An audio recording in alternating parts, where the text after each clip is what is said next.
১৯৮১ সালের ৩০ মে চট্টগ্রামের সার্কিট হাউসে নৃশংসভাবে হত্যা করা হয় রাষ্ট্রপতি জিয়াউর রহমানকে।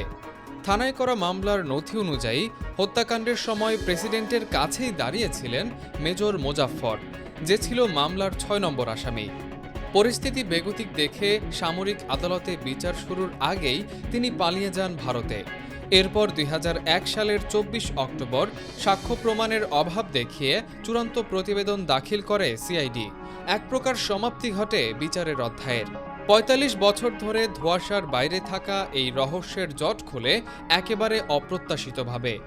জুলাই গণহত্যার মামলায় গ্রেফতার হওয়া 111-এর আলোচিত সাবেক সেনা কর্মকর্তা লেফটেন্যান্ট জেনারেল মাসুদ উদ্দিন চৌধুরীর মুঠোফোন ফরেনসিক বিশ্লেষণ করে আন্তর্জাতিক অপরাধ ট্রাইব্যুনালের তদন্ত সংস্থা। সেখানেই মেলে কিছু সন্দেহজনক নম্বর, যেগুলো শনাক্তের জন্য পাঠানো হয় পুলিশের কাছে। এই সূত্র ধরেই শেষ পর্যন্ত শনাক্ত ও গ্রেফতার হন পলাতক মেজর মোজাফফর হোসেন।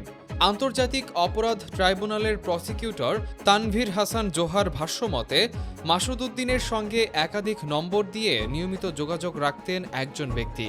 খুদে বার্তাও চলাচলই হতো তাদের মধ্যে। এই সূত্র অনুসরণ করেই ধরা পড়েন মোজাফফর। নিরাপত্তা বিশ্লেষকদের ভাষ্য, প্রেসিডেন্ট জিয়াউর রহমান হত্যার প্রকৃত বিচার এখনও হয়নি। যা হয়েছে তা মূলত সেনা বিদ্রোহের বিচার।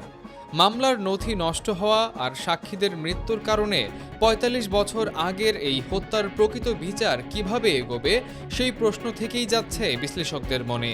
তবে সবকিছুর মধ্যেও একটা বিষয় বদলাতে পারেননি মোজাফফর নিজেও। নাম পাল্টেছেন, দেশ পাল্টেছেন, বদলেছেন থাকার জায়গাও, কিন্তু বদলাতে পারেননি জন্মগত একটি চিহ্ন, নাকের নিচের সেই ছোট্ট তিল। শেষ পর্যন্ত এই তিলই ভেঙে দেয় তার ৪৫ বছরের সাজানো নিরাপত্তা ও গোপনীয়তা। একটা ফোনের ফরেনসিক পরীক্ষা, একটা সন্দেহজনক নম্বর আর একটা জন্মচিহ্ন, এই তিনটে সূত্রেই শেষ পর্যন্ত ভেঙে পড়ল ৪.৫ দশকের নিখুঁত এক পলায়ন। ইতিহাস আরও একবার প্রমাণ করে দিল, সময় যত গড়াক, ন্যায় বিচারের পথ পুরোপুরি বন্ধ হয়ে যায় না। ডেস্ক নিউজ, অগ্রযাত্রা প্রতিদিন।